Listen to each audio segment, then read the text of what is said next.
Enjoy చేశారమ్మా movie? మీకు olden days గుర్తొచ్చాయి? చాలా చాలా చాలా. మేడం మీ గ్యాంగ్లో ఏమైనా ఉన్నారు ఇలాంటి ఫ్రెండ్స్?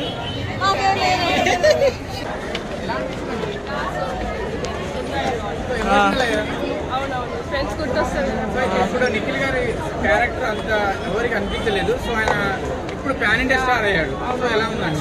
సో మూవీలో తన క్యారెక్టర్ హైలైట్ అనిపించింది నాకు అందరికంటే. సో ఆ నాస్టాల్జియా చాలా హిట్ అనిపించింది. సో చాలా మంది మెయిన్ క్యారెక్టర్ చేసిన వాళ్ళు కూడా అంత సక్సెస్ కాలేదు ఆ సినిమాలో. సో నిఖిల్ గారు ఒకడే ప్యాన్ ఇండియా హీరో అయ్యారు.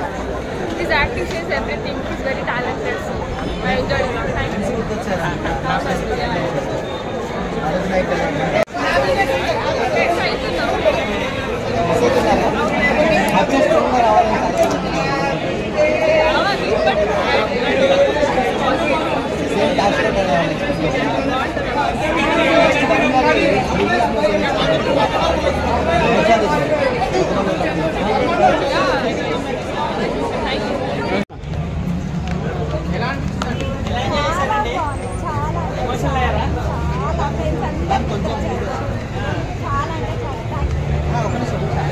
Full chill కొట్టినాం.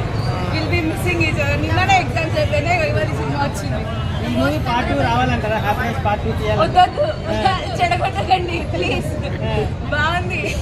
మీరు ఎమోషనల్ అయ్యారా థియేటర్లో? చాలా ఏడ్చుకునే ఉన్నాం. నిఖిల్ క్యారెక్టర్, వరుణ్ సందేశ్ క్యారెక్టర్ అంతా ఎలా అనిపించింది? Tyson, Mike Tyson Mike Tyson. ఒక టైసన్ కావాలి మాకు కూడా. వెతుకుతున్నాం. ఇది వేయకండి, మైక్ టైసన్ కూడా. వరుణ్ సందేశ్, నిఖిల్ వాళ్ళ క్యారెక్టర్స్ అంతా ఎలా అనిపించినాయి థియేటర్ స్క్రీన్ మీద చూస్తుంటే? బాగా అనిపించింది. Thank you madam. ఎలా అనిపించింది మేడం? ఎలా అనిపించింది? ఎలా అనిపించింది? అనిపించింది. కొత్తగా చెప్పడానికి ఏముందన్న, బాగుంది. ఫైనల్ ఇయర్స్ అంటే లాస్ట్ క్లైమాక్స్ లో కొంచెం ఎమోషనల్ అయ్యారు కదా చాలా మంది. ఎమోషనల్ ఏం లేదు, ఆల్రెడీ చూసిన మూవీ కదా. నిఖిల్ క్యారెక్టర్ ఎలా అనిపించింది? నిఖిల్ క్యారెక్టర్, వరుణ్ సందేశ్ క్యారెక్టర్ ఎలా అనిపించింది? వాళ్ళ గురించి తెలిసిందే కదా. క్రేజీ మూవీ అయితే. టీవీలో చూసిన మూవీ, టీవీలో చూసిన దానికి థియేటర్లో చూసిన తేడా ఏంటి మేడం? ఎంజాయ్ చేశారు. ఫ్రెండ్స్ తో చూసేది వేరు, ఆ వైబే వేరు.